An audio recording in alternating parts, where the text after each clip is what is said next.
pinoproblema ko lang kasi ngayon sa bisyo ko na bago, itong sa mga darating na buwan o taon, nakakita na po ako ng tsunami. May tsunami po akong nakita na nangyayari sa ibang probinsya, even though kahit Manila ay Metro Manila na apektuhan.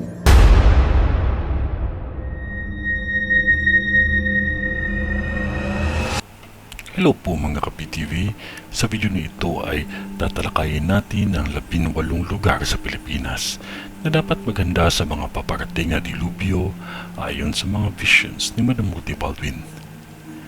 Pero kung ikaw ay hindi pa nakasubscribe sa aking channel, baka naman.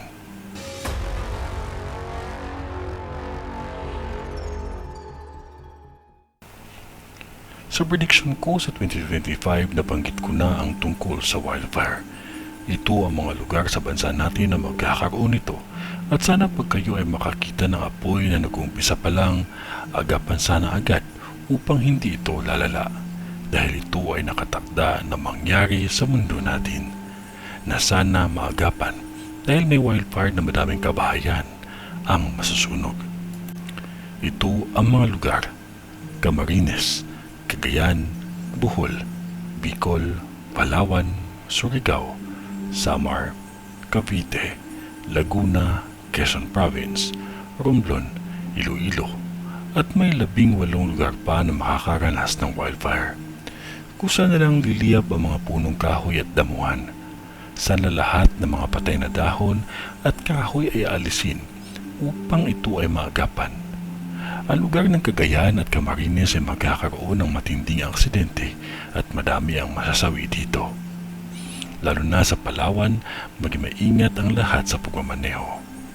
Cavite, may nakikita akong 3 malaking sunog na mangyayari sa taong ito at madaming kabahayan ang masusunog. At malaki ang pinsala na nagiging dulot nito. Sa Samar, may nakikita akong isang tulay na gumuho na lamang bigla at pagbuga ng burak galing sa ilalim ng lupa. Lahat naman ng mga taga-Bicol maging handa sa malakas na paparating na lindol. Malakas ito kasi maraming pagguho at pinsala. Ganon din ang nakikita ko sa Bohol, isang malakas na pagyanig at malaki ang pinsala na dulot nito. May bahagi ng karagatan sa Bohol ang nakikita ko na magbubuga ito ng putik at may bahagi naman ng tubig na kulay dugo o pula. May nakakita akong 3 kilalang tao sa Bohol ang biglaang masasawi.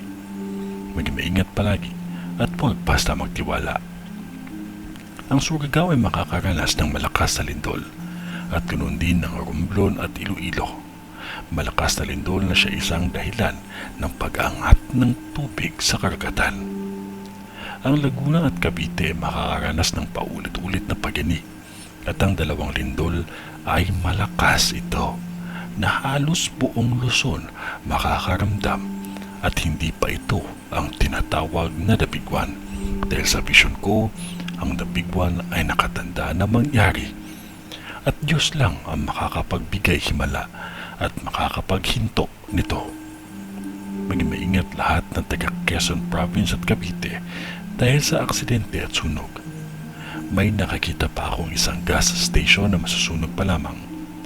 Makakaranas din ng Bulacan, ngunit kakaiba ang dulot ng pinsala ng pagyanig ng lindol. Dahil sadyang inumpisahan sa mahina at makakaranas sila ng ilang malalakas na lindol. Sa taong ito, 5 sunog ang mangyayari pa lamang sa Bulacan at 4 na aksidente na kung saan may bata pa akong nakikita na masasawi. Lahat ng ito ay babala sa atin upang tayo ay makapaganda at makapag-ingat. Isang bagay lagi nating tandaan at huwag kalimutan ang manalangin palagi. Sa ngalan ng Diyos Ama, ng Diyos Anak, at ng Diyos Espiritu Santo. Amen.